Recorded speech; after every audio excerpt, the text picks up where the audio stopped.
FEMA decided most of the town was in a floodplain long after homes were already built. Well, now that they're gone, new houses will all have to be above ground, and that could drive people out of Pilger for good. I-Team investigator Dave Roberts live to break this big story. Dave?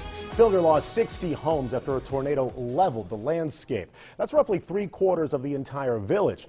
Now, interestingly, we pulled the maps, and 3/4 of Pilger is also in a floodplain, most of it right in the path of the tornado. Tearing down's been slow. Building up might be slower. You have to build at least 1 foot above the BFE, which is the base flood elevation. That means the first floor of any building must be a foot higher than a 100-year flood. It will vary anywhere to half a foot up to maybe 3 foot of fill before they can build their house. The Elkhorn River, a quarter-mile south of town, never posed much concern to Pilger homeowners. Most of what's now gone, people built long before government floodplain regulations. 72 years. If Jim Duncan plans on staying longer, he'll be one of many that needs to rebuild to the FEMA guidelines. The house was gone. We got uncovered me, and the three of us walked out. So I'd said somebody was watching over us. Staying eligible for the federal flood insurance program may not cost you a lot of money, but it will cost you something.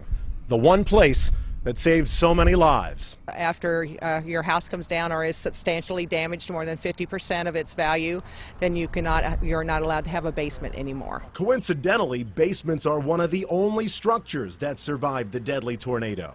We went to the basement. It knocked the window out of our basement, and then the house was gone. Well, we was in their basement. Do you think people will have some fear of not having that place to run to?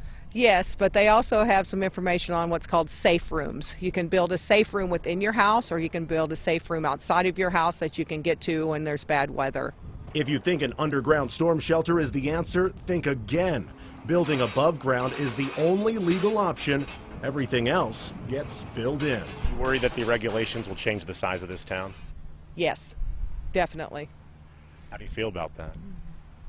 It's upsetting. You know, I wish we didn't have to have all these regulations, but they're there for health and safety reasons. I will have to adhere to them just like everyone else since my house is gone also. Living in a floodplain can cost a lot. Flood insurance on a house 4 feet below base flood elevation will cost you $9,500 a year. Now, the yearly premium for a house constructed 3 feet above base flood stage runs only $427 a year. A 6-foot difference with a $9,073 in annual savings. Rob Brandy, back to you. Dave, thanks.